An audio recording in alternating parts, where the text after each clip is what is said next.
Hello दोस्तों, आपका मेरे चैनल में स्वागत है। दोस्तों, आज हम पढ़ेंगे धार्मिक विवाद और प्रिंट का डर।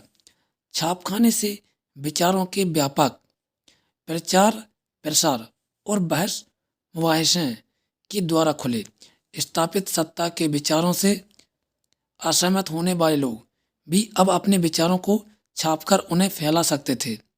छपे हुए संदेश के जरिए वे लोगों को अलग ढंग से सोचने के लिए मना सकते थे। यह कोई कार्रवाई करने के लिए प्रेरित कर सकते थे। जाहिर है कि इस बात का जीवन के कई क्षेत्रों में गंभीर महत्व था। हर कोई मुद्रित किताब को लेकर खुश नहीं था। जिन्होंने इसका स्वागत भी किया, उनके मन में इसको लेकर कई डर थे। कई लोगों को छपी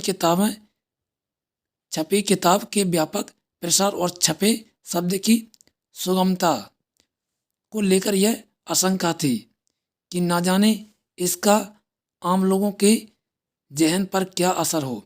वह था कि अगर छपे हुए और पढ़े जा रहे पर कोई नियंत्रण ना होगा तो लोगों में बागी और अधार्मिक विचार पनपने लगेंगे।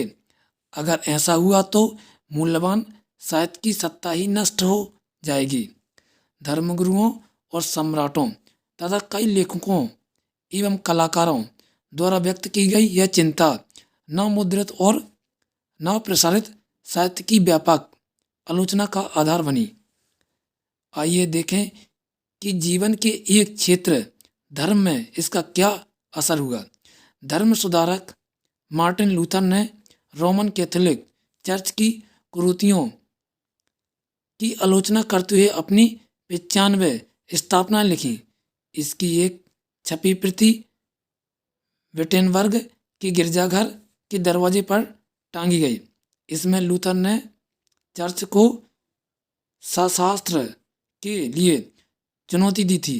जल्द ही लूथर के लेख बड़ी तादाद में छपे और पढ़े जाने लगे। इसके नतीजे में चर्च में विभाजन हो गया और प्रोटेस्टेंट धर्म सुधारक की शुरुआत हुई। कुछ ही हफ्तों में न्यू टेस्टामेंट के लूथर के तर्जुमे में यह अनुवाद की 5000 प्रतियां बिक गईं और 3 महीने के अंदर दूसरा संस्करण निकालना पड़ा। प्रिंट के प्रति तहे दिल से कृतज्ञ लूथर ने कहा, मुद्रण ईश्वर की दी हुई महानतम देन है। सबसे बड़ा तोहफा कई इतिहासकारों का यह ख्याल है कि छपाई ने नया बौद्धिक माहौल बनाया और इसमें धर्म सुधारक आंदोलन के लिए विचारों के प्रसार में मदद मिली। मुद्रण और प्रतिशोध। छपे हुए लोकप्रिय साहित्य के बल पर कम शिक्षित लोग धर्म की अलग अलग व्याख्याओं से परिचित हुए। 16वीं सदी की इटली के।